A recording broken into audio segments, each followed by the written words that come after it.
ఇది ఒక ant and grasshopper story. అది వేసవి కాలం, అంటే సమ్మర్, చాలా హాట్గా అలా ఉంది.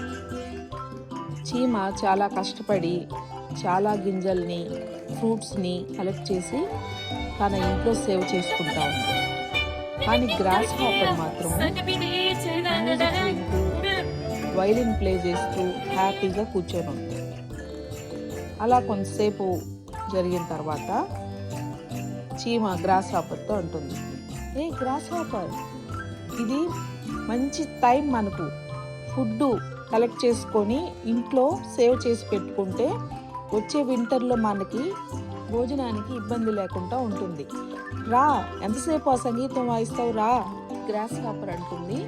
ఇక్కడ చూడు ఎంత పచ్చగా ఎంత బాగుందో, వేసవికాలం అంతా నేను వాటిని తినేస్తాను, తర్వాత కూడా ఏదో దొరుకుతుందిలే, దా మన ఇద్దరం కలిసి మ్యూజిక్ వాయించుకుందాం అని పిలుస్తుంది.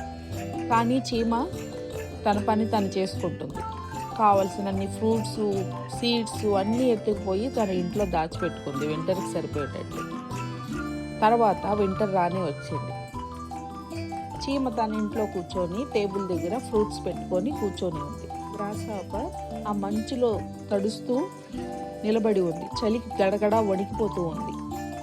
ఫుడ్ కూడా దానికి ఎక్కడా దొరకలేదు. చాలా ఆకలి వేస్తోంది.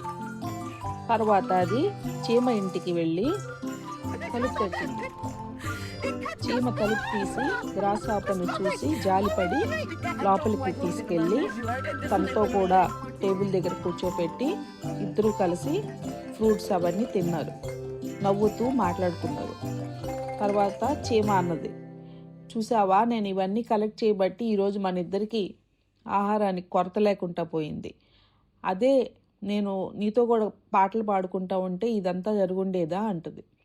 అప్పుడు గ్రాస్ హాపర్ కూడా, అవును, నేను చాలా పొరపాటు చేశాను, నెక్స్ట్ నీతో కూడా నేను కష్టపడి పనిచేసి నెక్స్ట్ సమ్మర్లో బాగా అంత ఆహారాన్ని కలెక్ట్ చేస్తాను అంటుంది.